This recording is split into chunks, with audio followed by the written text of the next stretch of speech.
boy, oh boy, did this go south.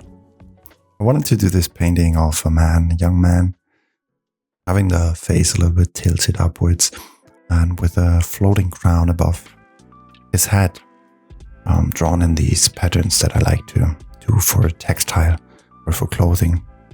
And I ran into a little bit of an issue that I didn't like it. I pushed it to a point where I didn't like it, I didn't enjoy it, because there were some issues with the composition. We're gonna see it later. And I feel like on this topic, I'd like to talk about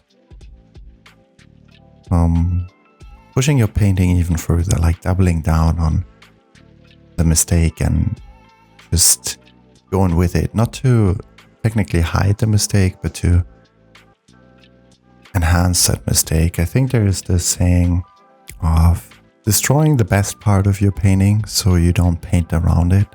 And that just weighs very true.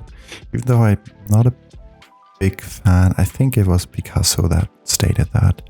I'm not a big fan of Picasso's, but yeah, Picasso is a whole other topic. Let's not go into that. And here you just see me starting out as always. The moment, the way I work is I put in the values first and I use an indigo blue to put down my values. Most of my values. Sometimes there needs to be correction later on, but that's all part of the deal, right? So I first make a monochromatic underpainting, if you so will.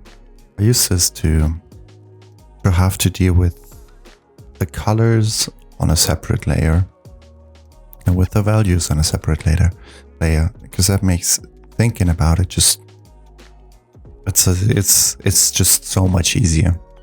So once I figured out all the shadows, I start with the color.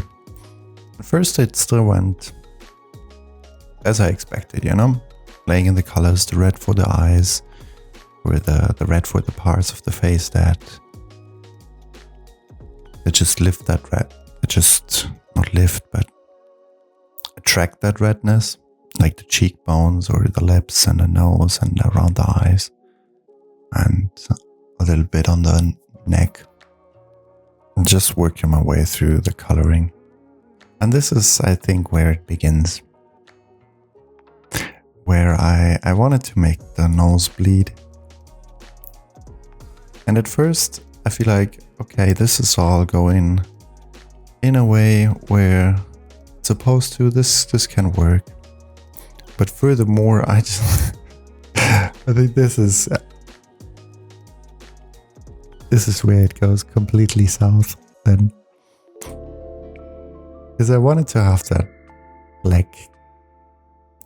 black paint that I've been using, this Muso black, the super dark black, come out of his mouth. And after painting these shapes that are supposed to look like liquid coming out of his mouth, it just didn't work out for me. So I colored in the hair to take a step back from that area. Eventually tried to fix it with just very linear approach of that liquid coming out of his mouth, but just didn't sit right with me. So I decided to paint over with some white markers, some white acrylic markers with the lip. And I felt like, okay, this might be a direction I can take this piece.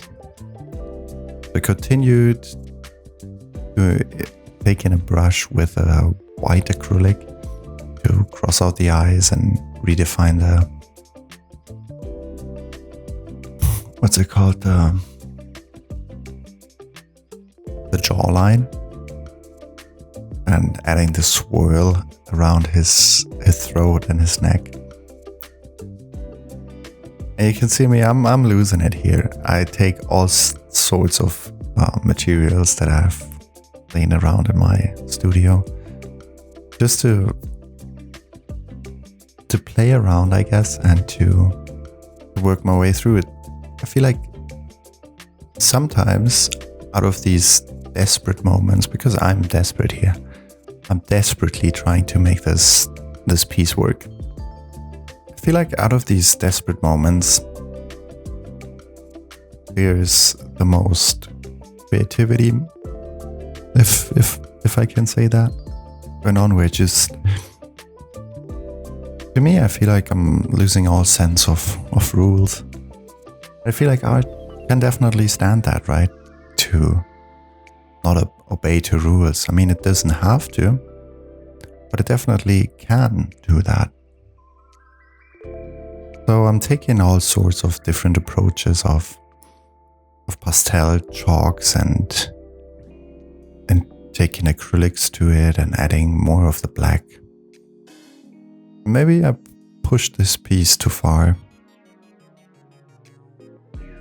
especially with my other works. It seems to fall out of the pattern of it, but I think I still like the way it turned out in the end, and it serves as a reminder to sometimes forget about the rules. It's hands and feet for art. Everything counts.